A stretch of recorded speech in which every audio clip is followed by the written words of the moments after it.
Hi everyone, don't mind my hair and everything. Whoop. And the air conditioner hopefully isn't too loud and you can hear me, but yeah. So this is kind of our story of what happened in the hospital and during birth and everything. So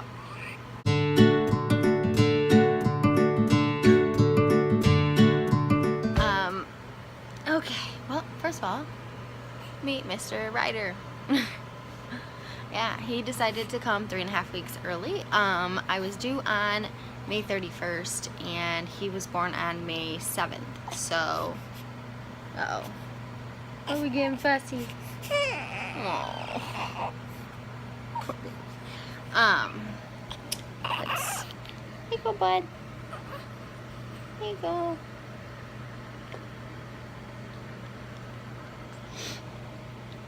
Okay, so anyways, so Friday, May 6th, I was sitting on the couch and I started noticing my stomach contracting, but I wasn't feeling any pain.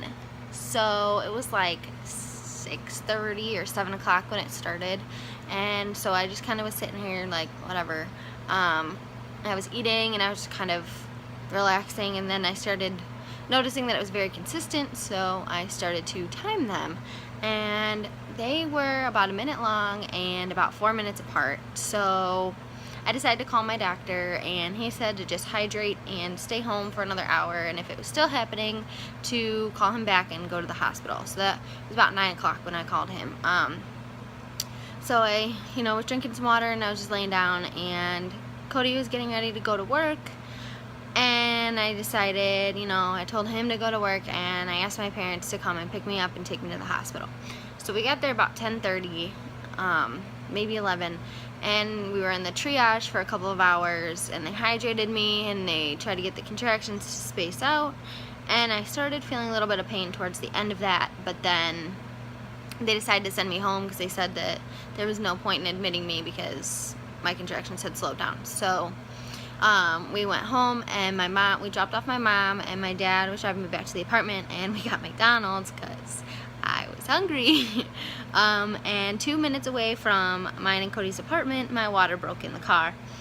And so I decided to come upstairs just to make sure that that's what it was, and I hadn't peed my pants or anything.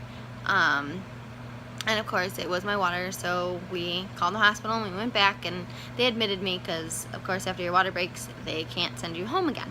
So Cody left work. It was about 2:30 when we got there. Cody got there about 3, and it was just him and I. I wasn't really feeling the contractions, but they were still happening. So about 7 o'clock they came in and checked me, and my cervix was back and I wasn't dilated, so they decided to administer Pitocin, and they checked me again a couple hours later and still no dilation. So I started labor about 2:30 in the morning, and at about 12 or 12:30 in the afternoon I asked for the epidural because I was just in so much pain I couldn't handle labor anymore. So they gave me the epidural, and then, I slept for a little bit, and then they checked me again, and I finally started dilating. I think it was about 3 in the afternoon or so, and I was 1.5 to 2 centimeters. Then they checked me a couple hours later, so it's about maybe 5 or 6, and I was dilated to 4, and then they came in at about 7, and I was 9 centimeters. And then a little while later I was complete, and then we started pushing at 8 o'clock, and we had a baby by 9:42. So while I was in labor, or while I was pushing, they noticed his heart rate start dropping every time he was crowning. So they ended up calling in a NICU team to check on him when he came out. And so they took him immediately after birth and had him on, the little table. And I guess the first couple of minutes he was struggling to breathe, but then, we finally heard a whine. When I originally recorded, I forgot to mention this, so I'm just going to kind of add it in. I know the editing is going to be really bad on this video, but I don't really care because it doesn't really matter. But We didn't find out till the next day, but the reason his heart rate was dropping and he was having trouble breathing was because he was born with the cord wrapped around his neck. So I definitely forgot to mention that in the video, but it's important, so I figured I'd add it in. And Ryder's adorable, so I figured you'd want to see that too. Okay, so back to the original editing. Alright, cool.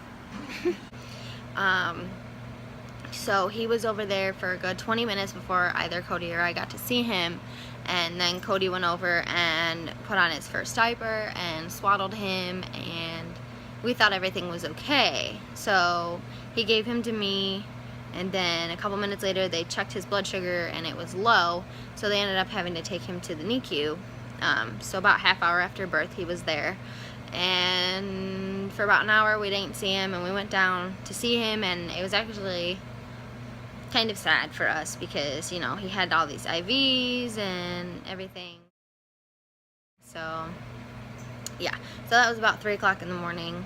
No, it was like 1 o'clock in the morning when we finally, you know, were upstairs and laying down and kind of relaxing for the night. And so we slept, and then Sunday came around and it was about 6 a.m., 7 a.m.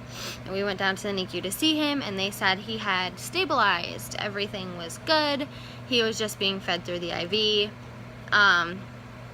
So then they decided that they wanted me to start trying to breastfeed. So they called us down at like 2 in the afternoon or so, maybe 3, and we tried and he wouldn't latch on. So, you know, we kind of were just like, okay, we'll see what happens later. We'll come back and try later.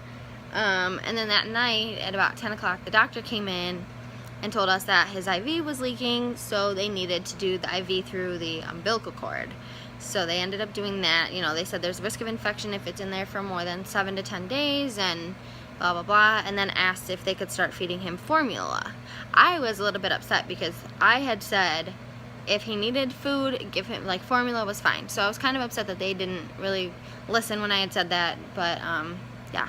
So he started getting formula, and then we made the decision together, Cody and I, that breastfeeding was a little too stressful on me and on Ryder, because I was getting really depressed and anxious about it, because I felt like, you know, my son eating relied on my milk coming in, and it wasn't coming in fast enough, and I was just getting really frustrated with trying to pump and really frustrated with him not latching. Hold on a second. Hey!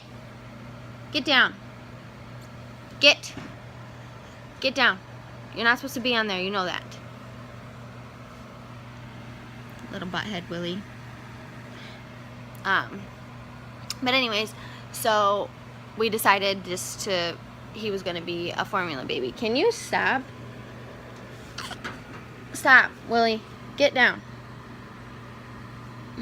You are so annoying. Get down. Leave it alone.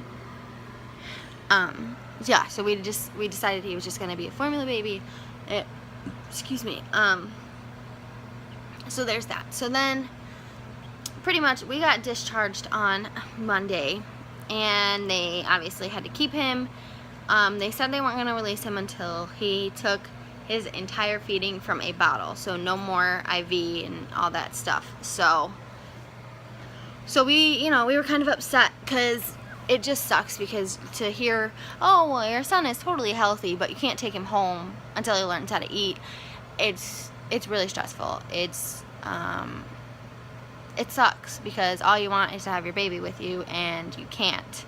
So we went to every feeding except for 2 a.m., so we were there about every 3 hours for about an hour or so, and we slept in between. Obviously, we got our rest. And every day was harder than the last, just because it was so frustrating, because, you know, we're trying to get him to eat out of a bottle, and he still got the tube in his nose and all that, and so it just kind of sucked. And then, so Saturday the 14th came around, and he was pretty much taking all of his bottles for 24 hours, and then he ended up pulling out his GN tube, which is a tube that goes in their nose and down to their stomach to feed them. He pulled it out about halfway, so they just said, you know what, he's been eating his full bottles for the 24-hour period, so we're just going to remove the tube completely. And then they did his car seat test, and they did his hearing test, and then they said that he would be coming home with us on Sunday, the 15th. So that's kind of like our little journey of what happened while we were in the hospital. Because a lot of people were asking about it, but I mean, he was totally healthy pretty much the entire time he was down there. They weren't really worried about anything. I mean, there was little things here and there. They're like, well, he's not peeing enough, so we want to make sure his kidneys are working okay, so he needs the formula. You know, he's not pooping enough, so we don't know if his intestines and everything are all right. But otherwise, you know, they weren't worried about him. So majority of it was just waiting for him to learn how to eat out of a bottle, which he does pretty well now. I mean, he's eating. That was weird. He's eating just under 3 ounces every feeding, and he's eating just about every 3 to 4 hours. So we went to the doctor 2 days after he came home, so Tuesday the 17th, I believe. He's still, oh, I'm sorry. He still weighed the same thing as when he left the hospital, which was 6 pounds 1 ounce. So they wanted to do a weight check again in 6 days, so we went back this past Monday, and he had gained 9 ounces. So they're pretty proud of him because now he's almost a 7-pound baby. I mean, he's getting there. He's 6 pounds 10 ounces, so yeah. But I mean, he's a little squirt. He's a little tiny little man, but he's doing really well. He sleeps a lot, but when he's awake, he's very active and adorable.